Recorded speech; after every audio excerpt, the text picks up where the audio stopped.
Bonjour, bienvenue dans les astuces de Vivi, vidéo 2, donc vidéo du jour, comment faire son propre liquide vaisselle, facile, pas cher et totalement naturel. Déjà, les éléments indispensables à avoir dans vos placards, c'est bien sûr le vinaigre blanc. Sachez que le vinaigre blanc, vous pouvez l'acheter dans les produits d'hygiène et également dans les produits alimentaires. Moi, je le prends dans les produits alimentaires, il est moins cher. Pour les paillettes de savon de Marseille, si vous n'avez pas en paillettes, vous avez juste un bloc de savon de Marseille, vous le râpez, ce sera le même effet. Alors sachez que vous pouvez l'acheter dans les magasins spécialisés ou par internet, ça coûte 3-4 euros le sachet, mais vous en avez pour longtemps. Voilà. Il existe plusieurs savons de Marseille. Moi, ce que je conseille, c'est du pur végétal, il est totalement naturel et beaucoup plus agréable dans la matière. Vous avez besoin également de bicarbonate de sodium, appelé du bicarbonate de soude, quelques gouttes d'huile essentielle. Comme je vous ai dit, le citron, moi c'est ce que je prends, c'est un très bon désinfectant, d'un récipient, d'une balance.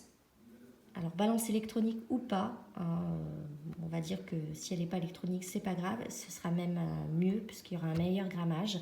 Une cuillère en bois pour mélanger, un stylo pour faire vos étiquettes, une baguette chinoise, ça peut vous étonner, mais moi j'ai pris ça pour effectivement, s'il y a quelques grumeaux dans mon contenant pour pouvoir mélanger.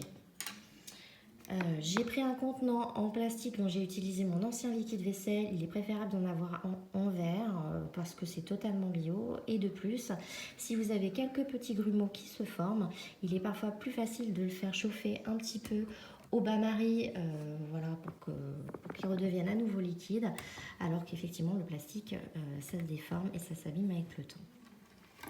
Et d'une casserole, bien évidemment, pour faire chauffer votre eau. Sachez que vous pouvez rajouter du savon noir liquide aussi. Moi, j'en ai pas, c'est pas une obligation, mais vous pouvez le faire. Alors déjà, pour commencer, vous allez prendre votre récipient. Vous allez tout simplement mettre 50 g de paillettes de savon de Marseille. Vous allez mettre une cuillère à soupe de vinaigre blanc, une cuillère à soupe de bicarbonate de sodium. Voilà. Vous pouvez rajouter également une cuillère à soupe de savon noir liquide si vous en avez. Préalablement, vous aurez chauffé 800 ml d'eau ici. Donc vous aurez une eau bien chaude. Donc faites très attention.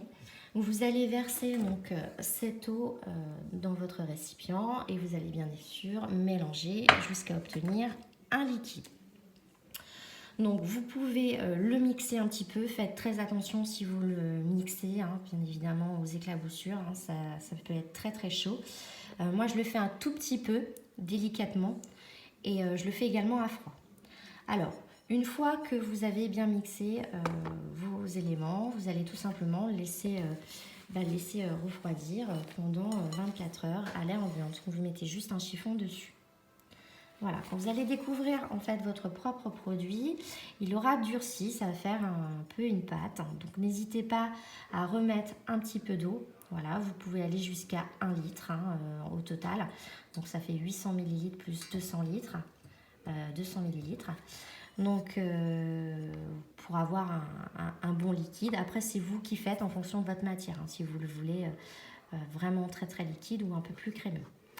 Comme c'est à froid, vous allez bien mélanger pour avoir à nouveau un liquide. Vous pouvez donc à nouveau le mixer et vous rajouter quelques gouttes d'huiles essentielles.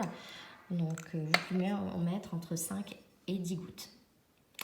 Donc après vous allez prendre votre contenant, vous allez juste rajouter un entonnoir et vous allez verser votre matière dedans. Et voilà, vous aurez bien évidemment fini votre liquide vaisselle.